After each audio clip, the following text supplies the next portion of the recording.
After him, a House of Luxembourg line continued to claim the throne of the Holy Roman Empire.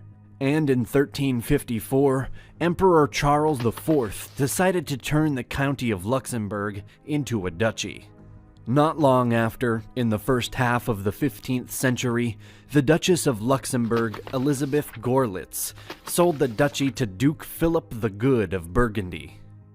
Following the sale of the Duchy of Luxembourg, the entire Burgundian inheritance was transferred to the Habsburg dynasty in 1477.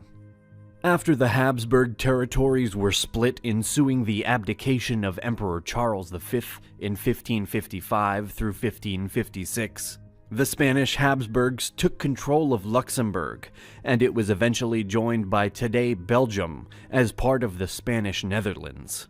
The duchy remained fairly untouched for some time, even through the beginning of the 30 Years' War between the European nations.